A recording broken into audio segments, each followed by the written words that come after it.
Just Stop Oil, hanging out the high vis. They say that their campaign since April 2022 has stopped 4 billion barrels of North Sea oil and gas from being extracted and burned. Per pound spent, that makes Just Stop Oil 3,780 times more effective than the gold standard of carbon offsetting. This is on the website, this stuff. Figures from the North Sea Transition Authority's most recent report on the fossil fuel reserves in the North Sea have been used to show the impact of Just Stop Oil's successful campaign to halt new oil and gas licenses in the UK. This is equivalent to 1.8 billion tonnes of CO2 if burned, more than 4 years of the UK's total emissions. Ross Clark coming up. The Spectator journalist, coming from The Spectator. Gil Tavner, Just Stop Oil spokesperson. Hello, Jill. How are you doing? Good morning, Nicky. Thanks for having me on. I'm well, thanks. Why are you stopping? We've had a successful campaign.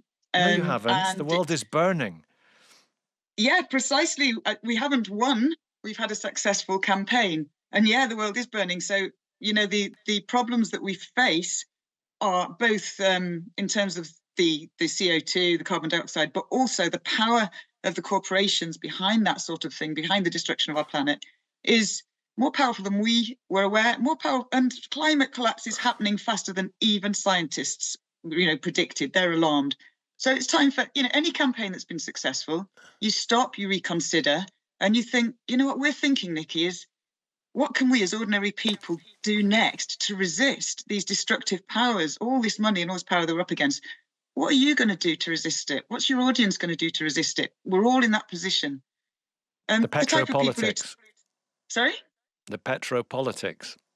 It's terrible. The power that we've seen. Do you remember, what's his name? Lukashenko warned the BBC Steve Rosenberg that, what did he say? Prison is for people who open their mouths too loud. Meaning, don't, whatever you do, tell the truth. And that's what's happening here. Do you think the Navalny, oil industry does talking not Navalny rather than Lukashenko, I think. No, it wasn't. It was Lukashenko in a recent press conference, actually. He warned. So Belarus's Lukashenko said prisoners for people. Sorry. So he was quite speaking a chilling for warning to the BBC, really. Right. But equally, got you, that's what's happening here. If people know the truth about the climate change, about the collapse that we're facing, about the societal collapse ahead, they will act sensibly. And it is in the oil industry's best interest. But why aren't you carrying on then to keep reminding people about this, but from doing your thing like the suffragettes? Do you compare yourselves to the suffragettes? Will people look back and think, oh my God, they were right? It'd be really nice if that wasn't the case. I hope people can look back and think they were right. Thank goodness our governments took action. Thank goodness we acted responsibly. Right, I don't care what they say about me. I just want a future in which there are people to say things and to reflect on this. And you say, do we compare ourselves with the suffragettes? I don't know. Maybe that's grandstanding ourselves. I think ultimately we are adopting similar tactics, which in history have been successful. So, yeah, we've had some successes along the way. We've been powerful. As you say, we've kept this on the front page. We've ensured that politicians are having to address climate change. We've challenged at every step the corrupt power of the fossil fuel industry. Sorry? They're not addressing climate change. Look, I mean, did you hear my wabbly intro there? I did, when you listed all the horrors that we're up against. And yeah, absolutely, it is frightening. I'm frightened. I'm frightened for my children. And I'm not prepared to give up fighting against those powers. But yeah, it is still happening. But we've kept it there. We've kept people aware. And we're going to carry on fighting to do that. Because I'm not prepared to be less than human. It's our instinct to look after our children. If I see a huge danger ahead, which is the case, and is the case for all of us now, everyone listening to this, what are we going to do? We're just going to sit back and say, oh, go on then. You make your millions and cause all the destruction you like. The thing is, here's the thing. Ross Clark in just a second. Here's the thing. Many people see you as extremely annoying people in the stuff that you do. An absolute pest, but at least it makes them think. Now you're not there to make them think. They see all these committed people. There's 15 of you in prison at the moment, something like that. Yeah. And they see all these people doing this stuff, and it does make people consider the fact that you're doing it for a reason, and maybe you've got a point, and they're not good. You're not going to be high visible anymore. That's the point I'm making. Yeah, no, we're not. And everybody needs to think, just like we're just ordinary people. We're not paid to do what we do. We've done what we needed. We've done what we thought was best, and we have had success. It's been a successful campaign. And now, like everybody, we need to think, what do we do next? And we will be meeting and discussing. And watch this space. We will be out there. I don't yet know what it is. None of us do. We're thinking. We're carefully thinking, as we always do. Ross Clark, you've written Not Zero, how an irrational target will impoverish you, help China, and won't even save the planet. I think I know where you're coming from, Ross. Welcome back. Good morning. What would you say to Gil Tavner about Just Stop Oil? I think that the claim that they've been successful is absolutely ludicrous. Global demand for oil, gas, and indeed coal hit record levels last year. It's true that Britain is not exploiting its oil and gas reserves as it might be, but the result of that is we're just importing more instead. Even if they're claiming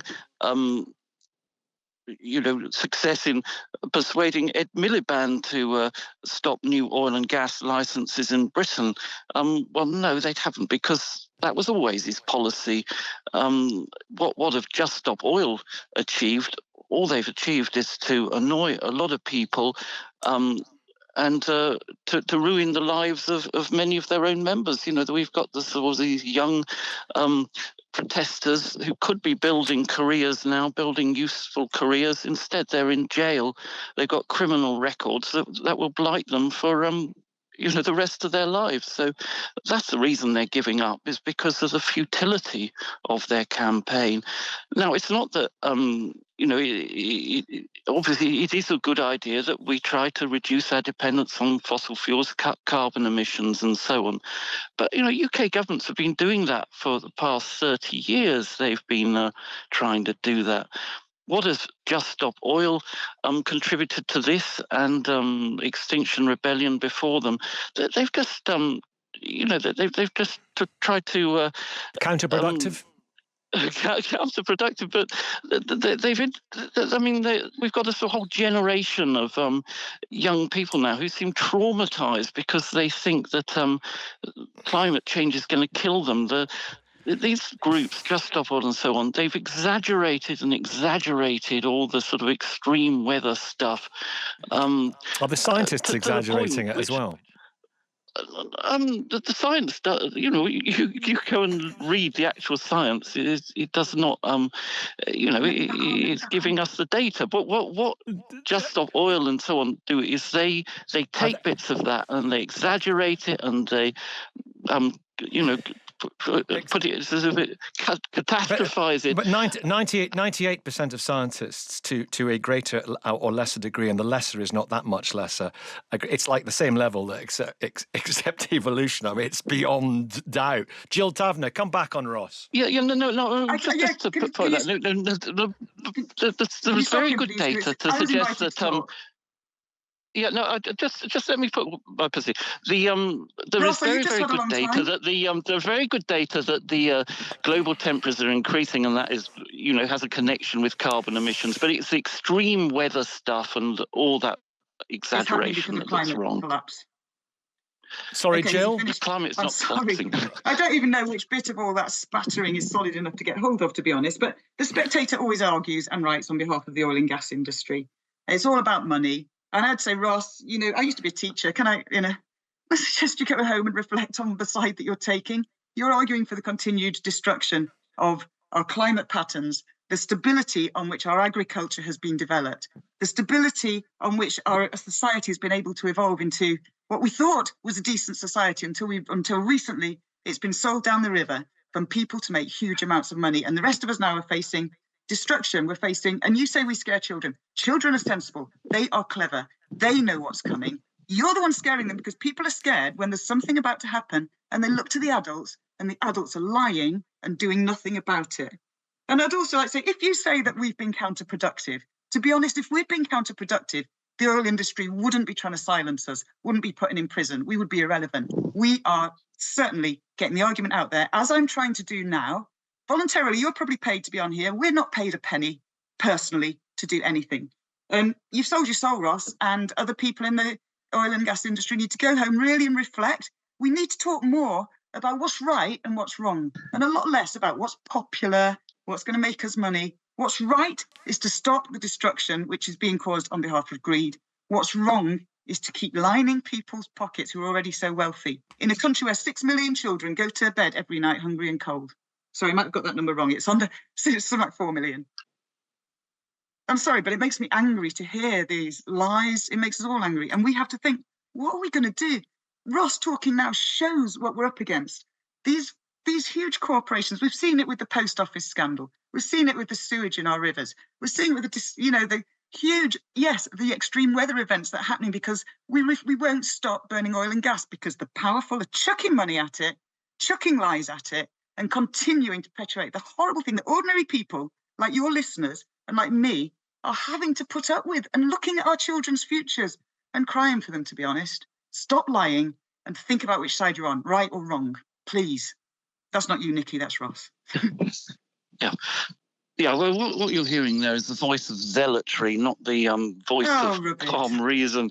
The cheap energy in the form of fossil fuels has been the absolute basis of industrial civilization. You go back 200 years, the average life expectancy of someone in Britain was sort of 25 to 30 or something. Now it's 80. And the reason we have such wonderfully wealthy lives now is largely because of cheap energy that was produced by fossil fuel. Now, most people want to transition away from fossil fuels into cleaner energy. Don't have a problem with that at all. But what you are doing and what groups like you are doing is trying to, if we bend it to your demands, we would be back in a situation of pre-industrial poverty. Extinction Rebellion, their policy was to eliminate all carbon emissions by the year 2025, i.e. the year we are living in now. I mean, can you just imagine what Britain would look like now if we had, over the past 7 years, eliminated all our carbon emissions? We would be in poverty. You cannot just transition overnight into from a economy that's built on fossil fuels to one that's built on clean energy. You just cannot do it. And Ross. that is the extremism which you can come in. Yeah, you can come in. You can come in, Jill. Hang on. I've got to try and give everybody equal. And just to say, you are not a climate denier because climate denier is cuckoo-dom. So, but you are not. He's a denier of the urgency of the situation. He's a denier of the urgency, but he's not a climate denier because we wouldn't have a climate denier. That's right. Yeah, distinct things. That's fair enough. He's admitting that the science says that we're in trouble. But he's what do you want to say then? You wanted to come in. What I want to say is he keeps saying that we're in this great wealth. He might be. Like I said, I got it wrong. 4 million children are hungry. Yeah, the gap between the richest and the poorest is like it was in Dickensian times. It's the biggest it's been. Okay, you're trying to pretend that the system that we have now biggest it's been perfect where here? And we can carry on as we are and everything's going to be fine. It's not an option that we have. It's not an option that we have. I'm not a zealot. I'm a well-informed, ordinary person. And if I can just add something, you talked about the science. Yeah. I worked on a book with Sir John Horton, who was the founder of the Intergovernmental Panel on Climate Change. We're not debating the science. The science is not. I don't want to. No, but I just want to say, in his book, he talks about at the beginning the development of science, and it became increasingly aware that there was a problem, and a lot of progress was being made, and politicians were saying we will act, and then the fossil fuel industry realised what was happening, realised the threat. And ever since then, they have taken it, they've thrown their money at it, they've thrown their lies at it, they've thrown all sorts of denials at it. Got you. Because they were never going to go down without a fight, and that is what we're seeing now. It's out in the open. Okay, well, stay there. The reason I say we're not debating the science is because that's over. That's over. I just don't want to get any bam pots on. That's the only thing. Well, no, we won't. I mean, there's a reasonable level of bampotery, but I don't want to go there. Okay. Sorry, I didn't mean that. Victoria in Leamington Spa, Sarah in Doncaster. Hello, Sarah. It's good to have you both there, Ross Clark and Gil Tavner. Let's focus on Just Stop Oil and their tactics and whether they have actually made a difference. Victoria, are you the person who calls me who's been in prison? Is that you, Victoria? That's right. Yep. Oh, yep. I thought I recognised the name. Welcome back. You've probably been rather annoyed by what you've heard so far, Victoria. Absolutely. I'm staggered by that. I couldn't hear everything because I was speaking to your researcher before, but the chap called Ross, he's speaking from a very privileged and extraordinary position that it's being so short-sighted. Our situation is absolutely desperate, and that's why, young people have decided they can see what's happening to their future. We're seeing it all around. There are wildfires in Korea right now. There are sort of climate events happening all the time, and people are absolutely desperate to bring change. And as your previous caller said, Just Stop Oil is now having to reflect on how we can adapt to face this. I have to clarify why you're in prison. People will be wondering, but it was because of the Just Stop Oil. It was a Just Stop Oil action outside an oil refinery in Kingsbury. But I also have a suspended prison sentence from Insulate Britain. Do I want to do these things? Do I want to have a criminal record? Of course I don't. I've now got to suspend this.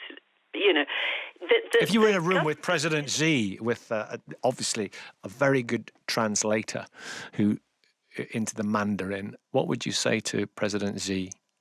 Sorry, I couldn't hear. It's a very faint line. The president of China. Yeah.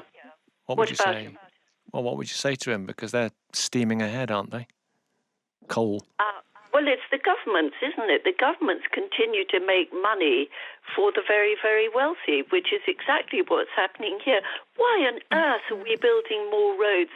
The housing situation could be much better dealt with. I'm absolutely terrified by the amount of building that's going on and our precious farmland that's going, because the climate events are going to get so bad, we're going to be looking to this country to produce our food, and we're losing the land. You don't regret having a criminal record because of what you've done, because you believe that what you've done is the right thing, the right side of history, yeah? I do. Of course I do. All right, I want to bring Sarah in as well, Victoria.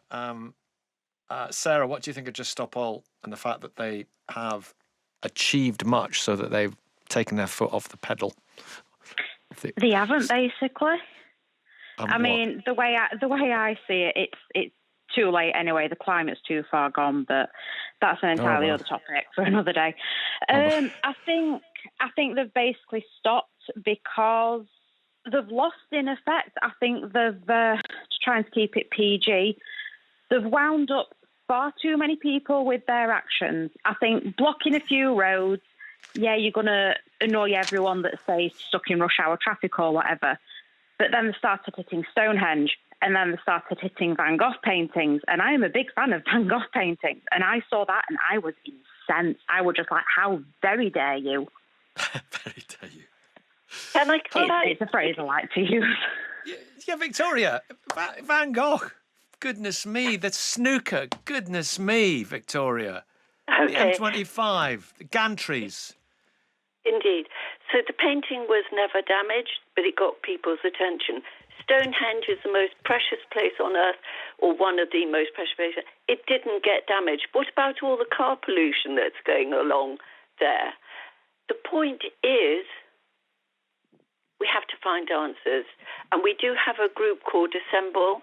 If you look up Time to Assemble, that's ordinary people giving power back to the people rather than politicians who are still they are repeating the same. I get that. But Sarah, we have to live our lives. That's what you're saying, Sarah.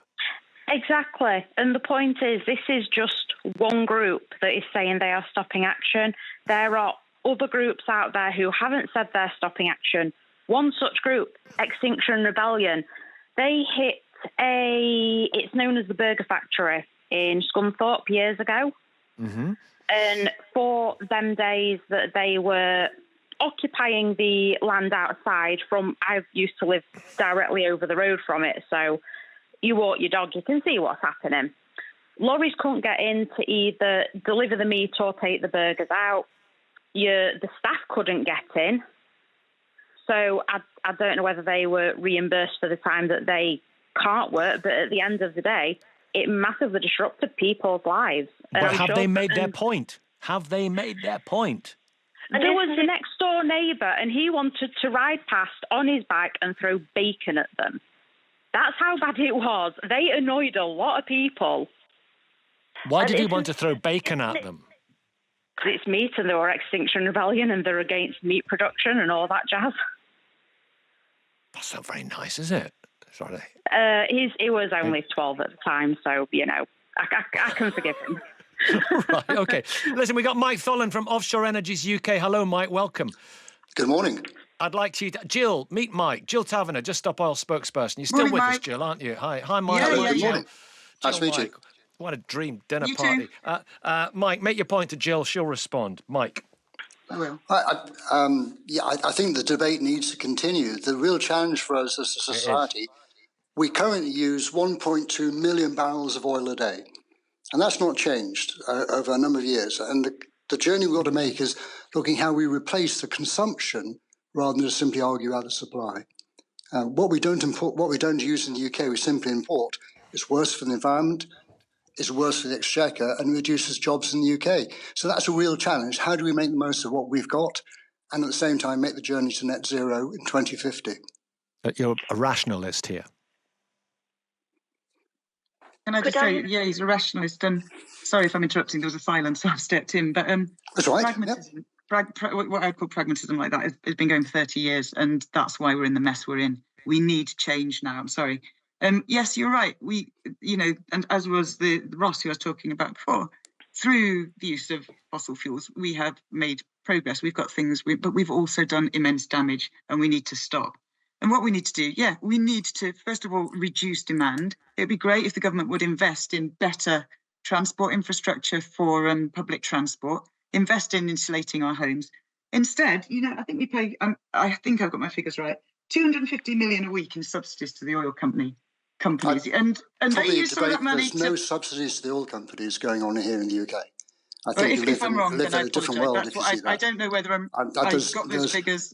The House of Lords have done inquiries on this in the past. Can I just also say, though, the money we are paying... We've established that. Wait a minute, one at a time. We've established that. Jill Tavner, carry on. No, carry on. Yeah, the money we're being gaslit as well, saying the stuff that was in the North Sea was going to be 80% Norwegian-owned, 20% Israeli-owned, wasn't going to benefit us. It was going to be sold at normal prices on the international market. The science, as I said before, we have to talk about what's right and wrong. The science says we have to stop oil and gas as soon as possible. 2030 is the date we're supposed to do it if we want to stabilise where we're at. We've smashed through what everyone agreed was probably the upper safe limit of 1.5 degrees above pre-industrial levels of temperature. We've gone through that. Now we've got the Badenoch has now said that it's unachievable and it is undesirable to meet it by 2050. Can I just add to that then? Because the Institute of Actuaries, who very cautious people who look after look into risk on behalf of the insurance industry, said if we carry on as we are, by 2070, it will probably result in 50% loss in GDP. That's irrelevant if not many people alive. The other thing, it will result in 4 billion deaths globally. Now, that is half of the global population. I don't know who thinks they'll be safe from that. It scares me. Does it scare you? Does it scare your audience? Does it scare you, Mike? No, it doesn't, because I think we're doing a great deal. It doesn't, because I think we're doing a great deal to both adapt and change the way we're using energy. That's a really exciting thing. Well, it's exciting. My goodness. I'm sorry. I'm glad you're excited by the potential death of 4 billion people and maybe your opportunities to invest in... I'm not debating mortality rates. I'm saying we're doing a lot to prevent that going on, not just in the UK, but globally. Well, hang on. Let Mike respond. Sorry, yeah. That's right. So we continue to support decarbonisation of the power system here in the UK. By 2030, we'll be making some great progress there. But even there, we still need gas to support when the wind doesn't blow and the sun doesn't shine. So hydrocarbons remain part of the energy mix. We need to see how we use them cleanly, safely, and in a responsible way for the environment. You're right. Clean, safe and responsible. That's why we need to invest in. And if we'd been invested in the last 2 decades rather than just slamming it and spreading lies about renewable energy's potential, we'd be there. Can you imagine waking up tomorrow, not having to have these arguments about whether it's okay and pragmatic to continue destroying the planet? Imagine waking up where we've all united and we've said, Jill, sorry. Let me take a position here, which is, according to many scientists, not an unreasonable one, and according to many people, a perfectly valid one. Jill, we are, whatever you do, whatever China does, whatever America does, whatever our government does, we are, for want of a better word, a word that if I were to use it on the radio would get me into deep trouble. Yeah. We are absolutely stuffed.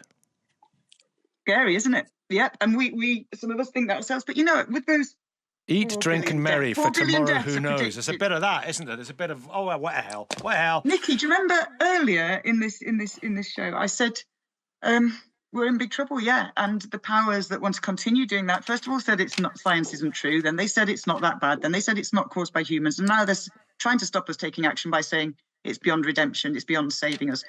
4 billion people, if we carry on, will die. Every single one of those lives is worth saving. It's beyond redemption. We still, no, it's not. Our Our children will beyond live the tipping with climate point. change. Yeah, our children will live in a period of collapsing climate patterns. Undeniable. We can stabilise that, and we have to do everything we can to stabilise it, to stop it getting as bad as it's going to be, to make it less bad, I guess. And there's still a lot of hope in that. We still have power to do that, but the window of opportunity for doing that is getting smaller and smaller. Are we going to carry on talking about it and pretending it's not happening or not worth doing? Every life is worth saving. Is that going to help on the journey to what you want? Say what you think. Well, no, you've stopped protesting. That's the point. We're asking if you have done the job. Is it job done? Just Stop Oil. Did they win? No, but you've stopped. What people will wonder why Van Gogh paintings will be safe. Well, no, I want to do some text, but very quickly. We haven't stopped. Just Stop Oil has reached the end of a campaign. As I said, watch this space. None of us can. Well, what's going to happen next? What's going to happen next? What are you going to do? I have to be very honest. I don't know, because as I said, we're stopping and we're thinking carefully, and we'll plan from this point on. I don't know. Mike, we don't know. Quick one, watch Mike. this space. So I heard Emma Pinchbeck celebrating that we've actually cut our emissions here in the UK by an additional 4% last year. So we're more than 54% lower in our emissions now than we were in 1990. We are, as the UK, making amazing progress in reducing our carbon footprint. We should celebrate that and continue to do what we're doing well on the way to net zero. Yeah, any progress is to be celebrated, but we also have to recognise that it's nowhere near enough, and the scientists say it's nowhere near enough. So I'm not going to deny that some good things are happening. There's this whole thing of you've got to be black and white and oppose each other. We all need to go in the same direction. And the central direction is to stop it as fast as we can. Let me do a couple of texts. Really interesting hearing from all of you. I just want to say thank you to Gil and Just Stop Oil. I'm a former geography teacher. You and the Extinction Rebellion have mobilised many young people into caring about the environment and the future of humankind on this planet.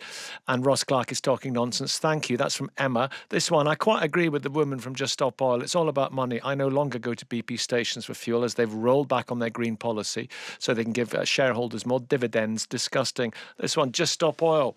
Just stop vandalising precious works of art. Watching a report on BBC News last night, I was almost physically sick watching a young woman as they poured soup onto the Van Gogh painting. This is not in any way an acceptable method of protest or making the public aware.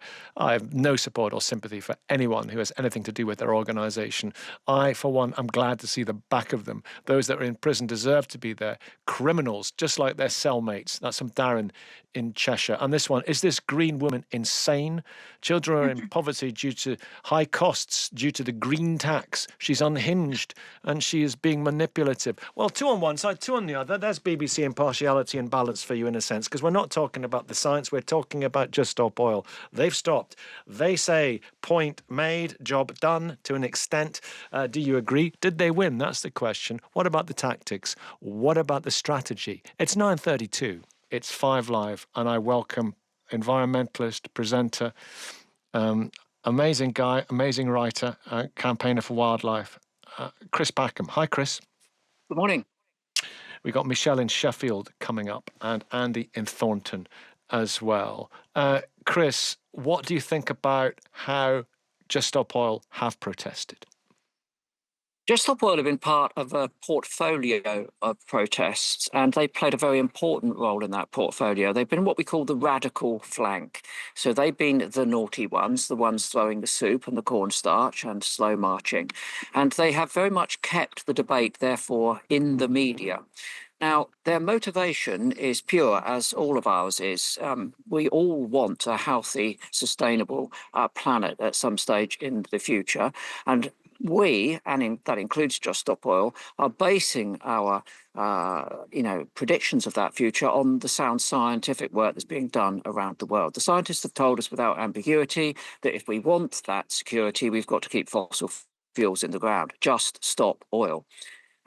And what we've learned throughout the course of their protest is that whilst people will therefore agree with their motivation, they may not like their methods. And if they don't like their methods because they see them as disruptive or inconvenient, then they will gravitate to other parts of that protest movement. So when Just Stop Oil have been on the street, inconveniencing people have thought, well, look, they got a point here, but I'm 5 minutes late for work, and that's really annoying. Those Greenpeace people, those Friends of the Earth people, that Chris Packham bloke who's taking the government to court, they're not inconvenienced me, but they're motivated by the same thing. And we've seen upsurges in support for us. So the radical flank always has to play a role. It's not a popularity contest either. Let's think back to other non-violent direct action series of protests all the way through the suffragettes. They weren't universally popular. Martin Luther King, there were certain churches that didn't want him buried in their churchyards. He's now obviously and rightfully regarded as one of the most important humans that's ever lived and spoken on our planet when it comes to human rights. So, they had a very difficult role to play, and I, for one, salute them. We're only having this conversation because of the fact that they took action and kept this debate alive. And again, let's be clear, in 2022, none of the parties were heading towards the next election with a pledge in their manifestos to not grant any more licenses for oil exploration in the North Sea. So if Just Stop Oil played a role in keeping 4.4 billion barrels of oil in the ground rather than pumping it into the atmosphere, then you have to say that they've been part of doing a good job.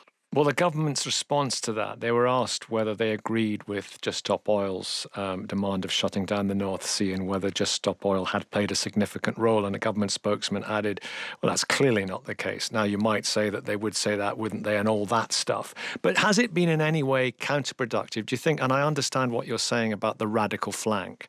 That's a point well made. But Chris, has it been counterproductive in the sense of inconveniencing some people so much, and some people looking at what they would see as puerile behaviour and stopping people listening? Right. Well, two things to say there. You've got the right motivation. Are you employing the right methods to get your third M across the line, which is the message? Because if you're not getting the message across because you're generating that antipathy, then you could argue that the protests were not as effective as they could be. The problem with getting the message across in the UK is that it's very difficult with, a right-wing media with significant vested interest in bad business as usual. So they are always going to be keener to talk about the action, the vandalism, the disruption, and so on. And what's disappointing is that when we typically have these discussions, we don't ever get to the point where we talk about why Just Stop Oil were taking those protests. And the why was that we wanted a just transition away from fossil fuels towards renewable energies. And I also point to the fact that this new government, although in office for a short space of time, have sanctioned more offshore wind, have opened the opportunities for onshore wind, and also have instigated some significant solar farms. So renewable energies are very much on Ed Miliband's and his department's agenda. And it's a little bit disingenuous, but we understand why the government can't give a credit to Just Stop Oil.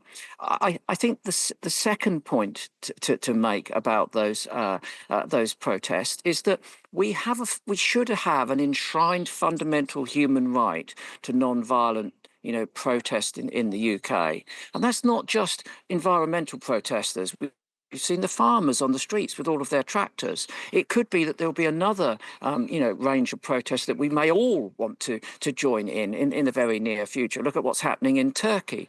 But what we've also seen, and Just Stop Oil have exposed, is an increasingly authoritarian state where we currently have 14 climate protesters in jail. One of them a GP with draconian sentence, but from around the world and particularly by the UN.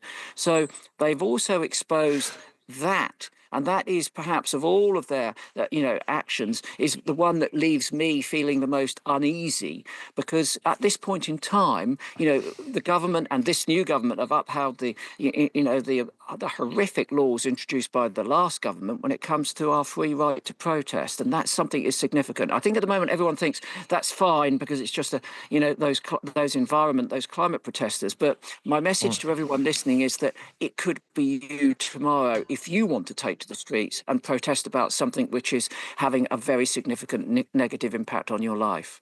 All right, thank you very much indeed. Thank you, Chris. Let's get some callers on. Of course, some people would say these are irresponsible people putting pressure on an overstretched service, clogging up the prisons. Chris' point there, to broaden it, it should be the right of everyone to protest, and some people are worried about those rights being curtailed, whether you're an anti-fox hunter or a pro-fox hunter or a farm, whatever. It should be open to everyone to express your views in those ways, but criminal damage is crossing a line, of course, isn't it? And Michelle's in Sheffield, and Andy's in Thornton, and Kevin is in Dundee, and Nicola is in Bristol. Bring 'em on. What are you thinking, Andy? Well, good morning, Nicky. It's nice to speak to you. You too. I was just listening to Chris Packham there, actually. He was talking about Just Stop Oil and what they'd achieved by changing the government's view on extracting oil and gas from the North Sea. Well, they may have actually done that. But all it means is the oil will be actually taken out of the ground somewhere else. Basically, either the USA, Russia, or wherever, because it ain't going to make the slightest bit of difference to actually that. And he said that it should be the right of everybody to have non-violent protests. Well, in this country, you already have that right, and it's only the actions of people like Just Stop Oil who cause massive inconvenience to people, annoy the hell out of people, and people don't like it. And the other thing is, and what really gets me about all these protesters, it just appears to me that they don't live in the real world. I mean, yes, we know there is a global crisis with climate change. Absolutely. I agree with that 100%. I'm 80, so it didn't make a great deal of difference to me, but it makes a difference to other people that are in my family. The UK approximately produces only 1% of greenhouse gases. Now, great. You talk about changing to wind power and solar farms as an alternative to gas and oil, and that's great if it works. The problem is they never, ever come up with a solution. I've never heard one yet say, what do you do in the middle of December or February or January where the wind isn't blowing and the sun isn't shining and we need power and there isn't sufficient coming in from the grid? I understand, but the more you've got, the more you can store it up, Andy. And Michelle in Sheffield. Well, Andy's. Hang on, Andy's. I want to hear more voices, but it was a good old shout there, sir. And of course, some people, I suppose, in response would say to that, I mean, what is our role in the world? There are many people who said we have a new role. We are global leaders now. We are on our own. We're not part of some super state. We can forge ahead and reburnish our reputation. And in so doing, surely we should set an example as well. A lot of people would argue that. What are you saying, Michelle? Hi, Nicky. There's two things I'd like to say. The first one is in relation to the caller that you've just been talking to. And when people question, oh, well, how will we manage with solar when the sun doesn't shine and wind when the wind doesn't blow? Look to Uruguay. They've done it. Okay, they've taken 5 years and they've completely converted it. 90% of their electricity now comes from... They've got a lot of sunshine, though, haven't they? Well, but the point is, if you have an intelligent energy grid, which is what we need to move towards, and the technology's there, then you do that exactly as you just said. You store it and you find ways of making sure that it's available, at your peak when you need it at peak time. So the technology, the technology's there. And I would just like to say as well, when people say, oh, where are you going to get the money from to do this transition?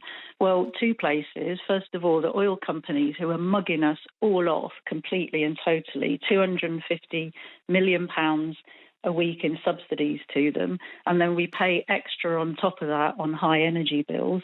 And then the likes of BP and Shell make $33 billion a year between them.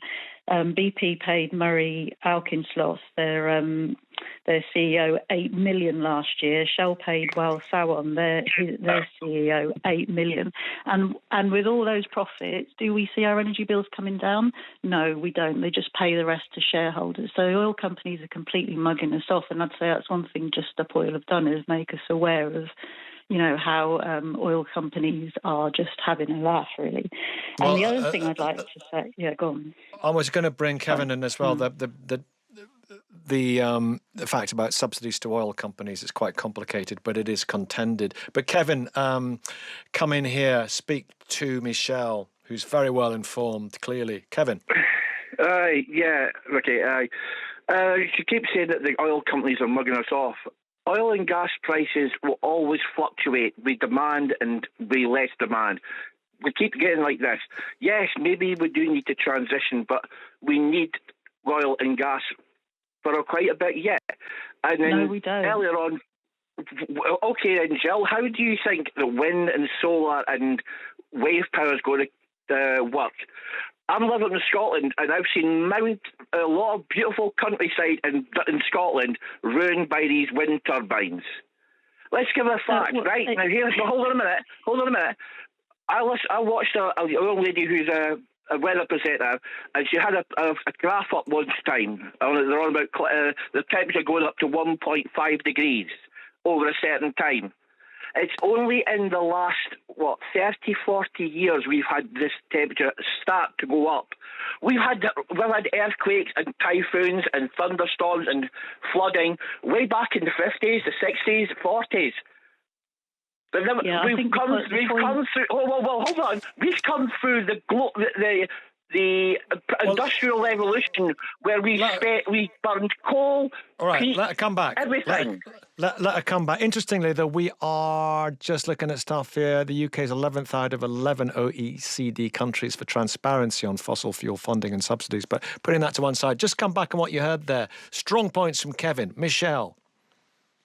His point about, you get bad weather, or we've had bad weather for decades. The very important point about the weather is that we're getting unusual and unpredictable weather more often, more frequently, and it's lasting longer. Right. The science is not in doubt. But listen, let me ask you this: what about, Michelle, the future of Just Stop Oil?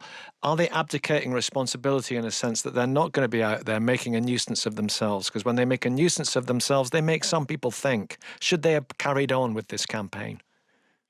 I think I read somewhere that what they're doing now is moving the interest into supporting there's lots of their supporters in prison, and I think they're moving to supporting that sort of thing. And in relation to what Chris Packham was just saying about how the government has really clamped down, which fascinates me, because Keir Starmer, right, is a human rights lawyer, and yet he's sitting by and watching while human rights are being eroded here.